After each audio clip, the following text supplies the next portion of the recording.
Hakuna Matata.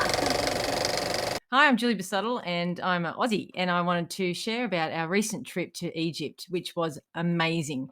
So it's now April 2024, and we kicked off our journey about 2 weeks ago, towards the end of March.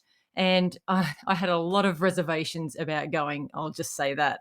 So this video is really just to help others who might have been in the same mindset and same position as we were going back about a month ago. We've been planning this Egypt trip for over 18 months now and have been super excited. But like most of you, would have been sitting there watching the war that's going on and trying to understand whether, or actually just trying to make a decision whether to go or not. Is it safe? Is the biggest question.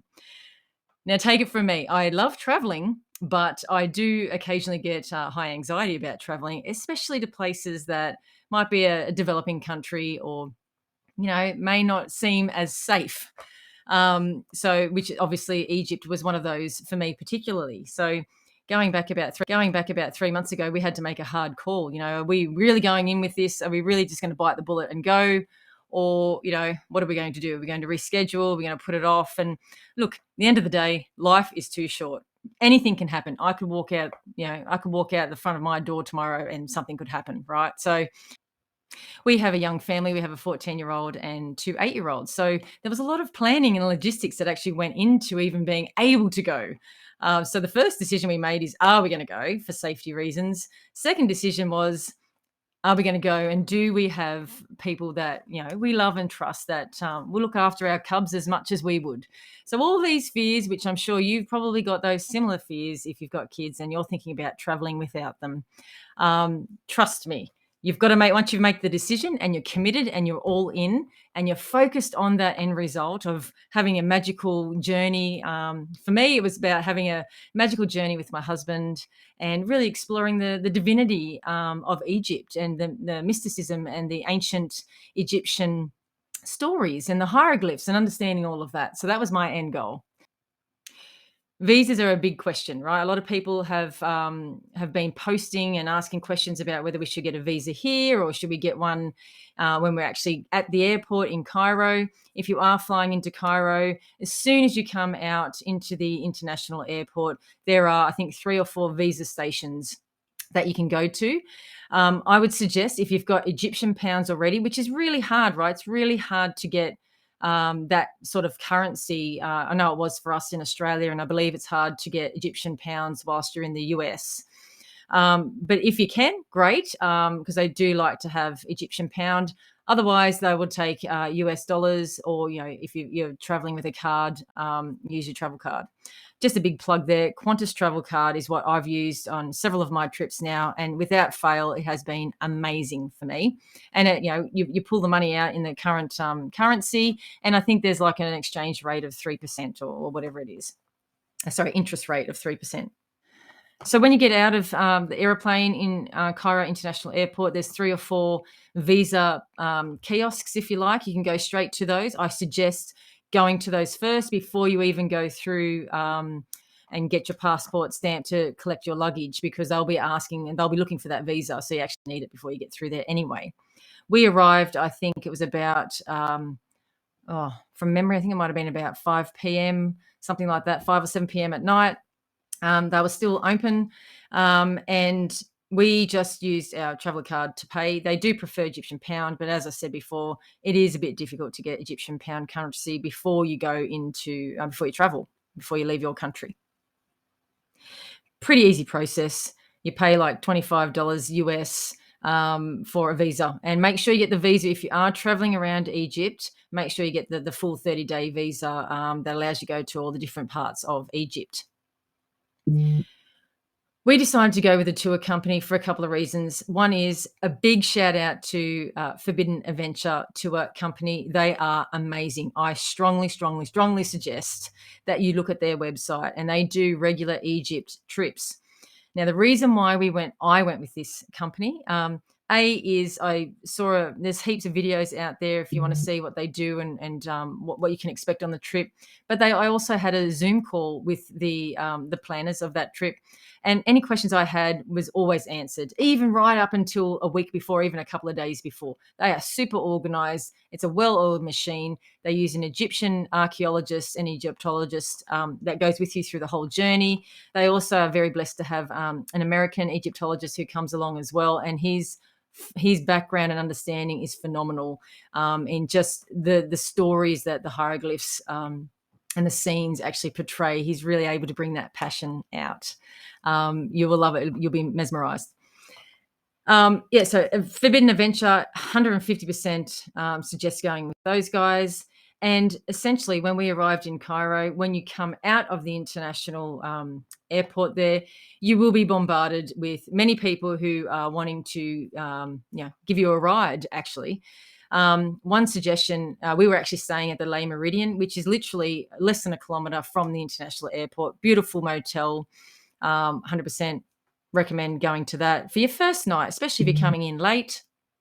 But they will even try to give you a lift over to the Lee Meridian. You don't need to; it's walking distance. So one thing that I learnt before I went is the how to say no, thank you in Egyptian, which is la shukra. And the way I learned that is I actually just I downloaded a translator on my phone, and any words that, the common words that you might use, I put into the translator and learnt the words essentially. So you say la a lot. And even if someone suggests, oh, let me take you, I'll point you in the direction, I'll take you to the Le Meridian, they will expect money for that. So just be aware. And look, it's no judgment here. It is expected, right? When you use the public toilets, you'll be expected to pay. If you're on site at one of these fabulous sites, and a male and his child comes up and wants to fix your scarf and put it on properly for you, they will expect money. So just be aware of that. If you're happy to pay, it's usually around, I would suggest taking many $1 bills. When you're over there, particularly at the Le Meridian, they actually have a bank there, so you can actually exchange your currency there as well. Even if you're not staying at the Le Meridian, just say you are, because then that way they know, okay, well, I'll stop hassling them because it's just over the road. Now, one thing is, if you do fly in, we came from Dubai, so when you fly into Cairo International Airport, you can get a bit lost as to where the Le Meridian is and how best to get there. As soon as you come out of the international airport where the plane comes from Dubai, walk straight out, turn right. There is a terminal directly across the road from when you walk out. Don't go through that. Turn right, walk around a little bit, and there'll be another terminal. I think it might be terminal 2 or 3.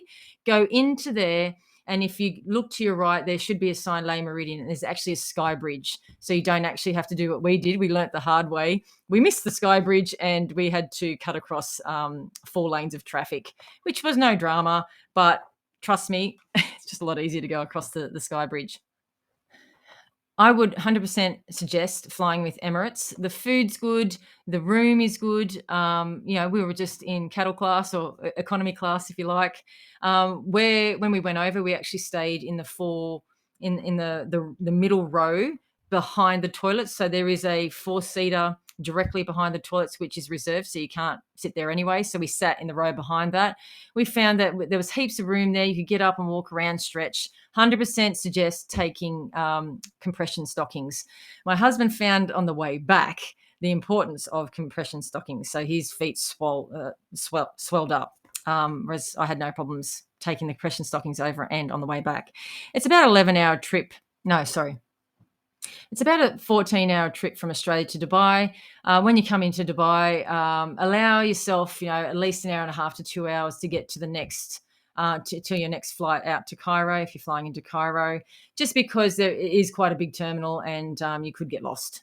So just be aware of that. So with the security thing, just be aware. Look at Australian customs too. I'm pretty sure we can't actually bring wood back into Australia for biosecurity reasons. So just check that, because there are some wooden amazing artifacts over in Egypt that you might like to buy and bring back. But so just check that as well. Customs. I know we did an internal flight while we're over in Egypt, and one of the travellers had just a long staff. They actually had to check that staff in as baggage because it could be used as a weapon. And every time we actually bought a staff and brought it all the way home to Australia. Every time we went through, um, every time we went through and got checked, they always pulled out that staff and had a bit of a discussion about whether we can take it or not. So just be aware of these sort of little things. And I absolutely suggest packing light. In realistically, if you're on a tour like we were on as soon as we arrived, the next day we started our tour, and I think it was about 10 or 11 days. And on the day that the tour finished, we flew out quite early in the morning, about 1 a.m. So yeah, if you want to get in, get out, and just be on tour the whole time, I suggest doing that. Again, Forbidden Adventure will tour company will support you in that. Customs, I know we did an internal flight while we're over in Egypt, and one of the travelers had just a long staff. They actually had to check that staff in as baggage because it could be used as a weapon.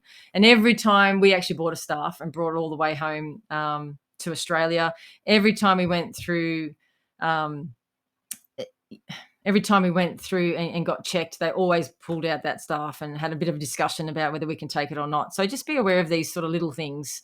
And I absolutely suggest packing light.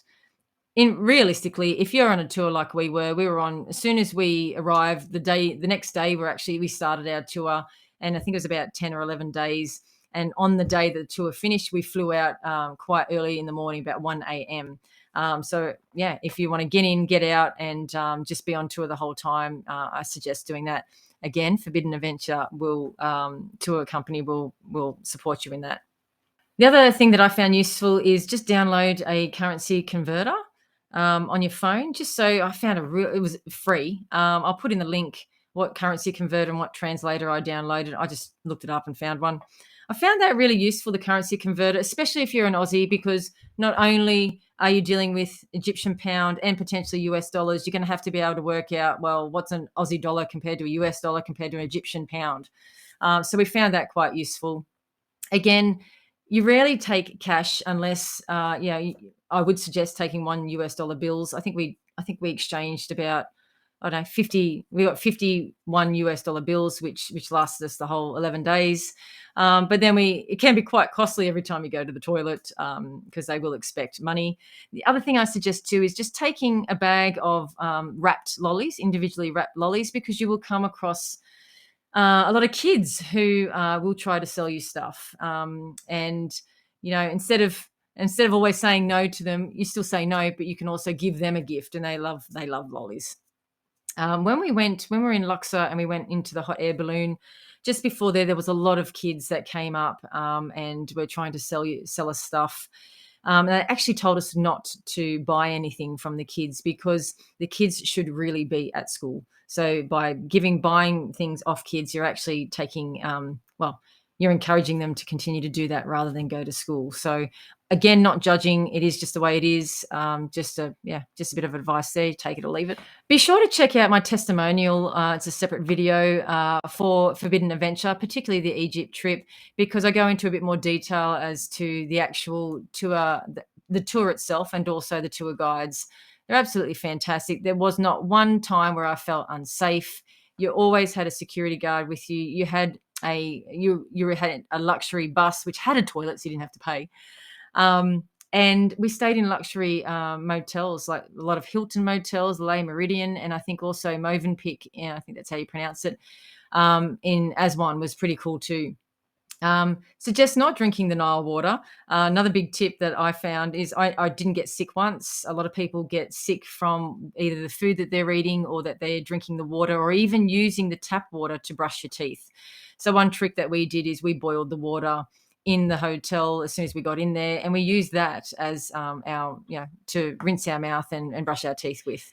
At the end of the day, I found Egypt the most beautiful place to visit. I've always wanted to visit since I was a young girl, and I finally got to, live that experience. And I would go back in a heartbeat, and I absolutely would go back with Forbidden Adventure tours as well, because they're just amazing. One of the tour people is actually a doctor, so you've got two Egyptologists, an archaeologist, and a doctor. I mean, what more do you want? And you've got security guards, luxury buses, and places to stay. So why wouldn't you go?